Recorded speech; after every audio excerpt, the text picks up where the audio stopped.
c'est Anne-Estelle du blog Plaisir d'apprendre. Aujourd'hui, je réponds à un mail que j'ai reçu d'une maman. Je vous le lis et je vous donne ma réponse juste après. Donc c'est bonjour Anne-Estelle, je m'appelle Sabrina. J'ai décidé en cette fin d'année scolaire de me lancer dans l'école à la maison car ma fille n'était pas épanouie à l'école et était très triste et stressée. Mais je redoute le rendez-vous avec les services sociaux. Pourriez-vous me rassurer, m'expliquer comment cela se passe? Est-ce qu'il faut montrer la chambre de l'enfant ou juste l'endroit où elle travaille? Doit-on lui montrer les derniers bulletins scolaires? Est-ce que le rendez-vous est bien au domicile de l'enfant? Nous pose-t-il beaucoup de questions? Est-ce que les deux parents doivent être présents? Que doit dire le père? Que doit dire la mère? Que devra dire l'enfant? Doit-on justifier nos ressources par des bulletins de salaire ou juste dire oralement quel métier on fait? Merci de me renseigner au plus tôt parce que donc le contrôle devrait avoir lieu bientôt.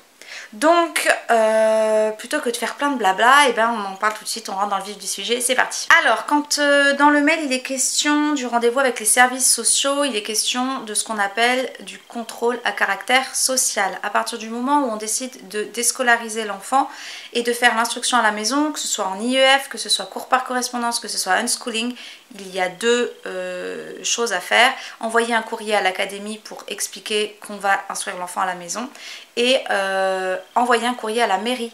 Et donc la mairie, le jour où elle reçoit le premier courrier, va faire une enquête à caractère social. Normalement, c'est le maire qui l'a fait ou un adjoint du maire, mais parfois ça peut être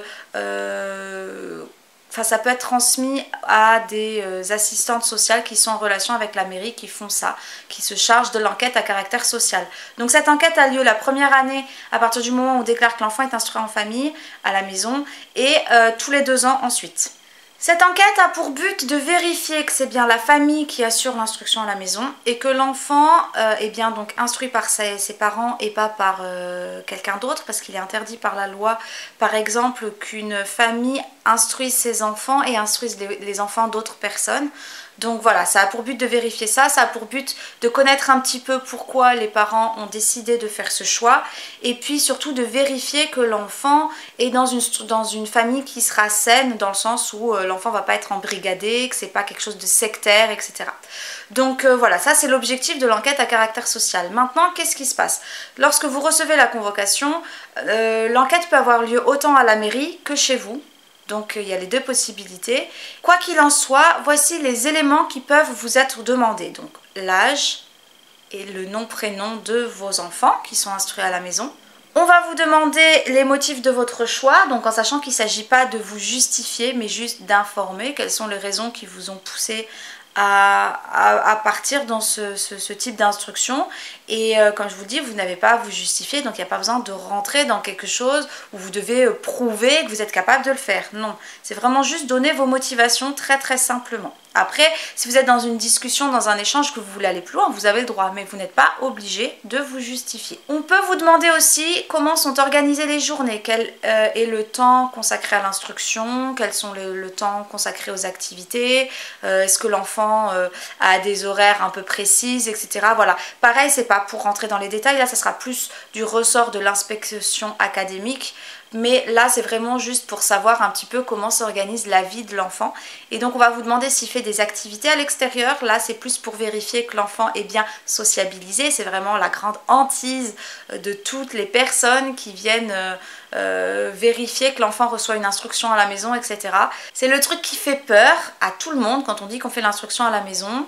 C'est que l'enfant n'ait pas assez de rapports sociaux, qu'il n'ait pas assez de relations avec d'autres enfants, etc.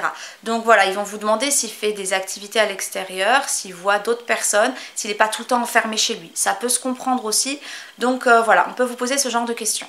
Enfin, au niveau de la visite, si ça a lieu chez vous, on peut vous demander de visiter la salle d'instruction si jamais vous avez choisi de faire l'instruction ailleurs que dans la pièce de vie. Parce qu'il y a des familles, elles n'ont pas une pièce dédiée aux apprentissages, il n'y a pas un bureau, une salle exprès pour. Ça va être la table de la salle à manger ou dans le salon. Donc dans ce cas-là, vous présentez juste comment c'est organisé dans votre salon, dans votre pièce de vie. Mais on peut aussi vous demander d'aller voir la salle d'apprentissage. S'il n'y a pas de salle d'apprentissage, dans tous les cas, en aucun cas, on doit vous demander de voir la chambre de l'enfant et de rentrer dans votre intimité. Et justement, pour aller un peu plus loin dans ça, je vais vous dire les choses qui sont hors cadre de cette visite, de ce contrôle par rapport à l'enquête à caractère social. Ils n'ont pas le droit de vous demander vos bulletins de salaire, ils n'ont pas le droit de vous demander vos diplômes, ils n'ont pas le droit de demander les carnets de santé des enfants. Ils n'ont absolument pas le droit, comme je l'ai dit, de visiter votre intérieur, ça c'est privé, sinon ça c'est une violation de domicile. Donc si vous n'avez pas envie qu'ils rentrent dans certaines pièces, vous pouvez les en empêcher et leur dire. Ils n'ont pas le droit de vous questionner sur vos convictions religieuses ou politiques, parce que là aussi ça relève du caractère privé. Et ils n'ont pas non plus le droit de demander à questionner votre enfant seul ou à lui poser des questions par rapport à son niveau. Ça relève vraiment de l'enquête du contrôle pédagogique. Voilà, donc si ça peut vous rassurer, la majorité du temps, les contrôles à caractère sociaux se passent très très bien parce que voilà, il n'y a rien à prouver, c'est juste pour vérifier que l'enfant est dans un cadre qui tient compte de lui, de ses spécificités et qui ne l'embrigade pas, qui ne l'enferme pas sur lui-même. Donc voilà, c'est no stress. Le but de cette vidéo, c'était vraiment de vous apporter le maximum d'infos pour que vous viviez au mieux et que vous prépariez au mieux ce contrôle, cette enquête à caractère social, en sachant que les deux parents n'ont pas l'obligation d'être présents. Ils le peuvent. C'est sûr que c'est beaucoup plus facile quand on est à deux pour accueillir quelqu'un qu'on ne connaît pas, qui rentre un petit peu dans notre intimité, etc. Et on se sent soutenu. Donc si les deux parents peuvent être présents, c'est bien. Maintenant, c'est pas une obligation. Et comme je vous le disais, on n'attend rien de vous en particulier, c'est une petite discussion, ça ne doit pas durer très longtemps. Puis voilà, avec cette vidéo, vous avez tous les éléments pour vous aider à faire valoir vos droits si vous sentez qu'en face, ils vont trop loin. Parce qu'il y a des personnes qui, des fois, vont trop loin, qui, on va dire, se permettent des choses alors qu'elles savent très bien que c'est hors du cadre de leur fonction. Donc n'hésitez pas à leur dire calmement, gentiment, que ça ne les regarde pas, quand ça ne les regarde pas tout simplement. Voilà, si vous avez d'autres questions par rapport aux apprentissages, à l'instruction à la maison ou pas, n'hésitez pas à poser vos questions, que ce soit par mail ou en dessous de cette vidéo.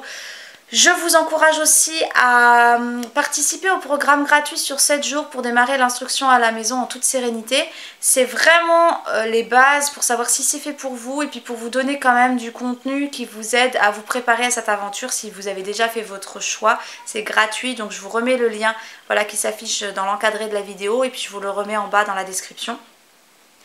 Et voilà, n'hésitez pas non plus à vous inscrire au blog, vous recevrez chaque semaine des astuces et des outils pour cultiver le plaisir d'apprendre. Donc voilà, je crois que j'ai fait le tour de tout ce qui peut vous intéresser en termes d'apprentissage par rapport à mon travail. Et puis il ne me reste plus qu'à vous dire à très vite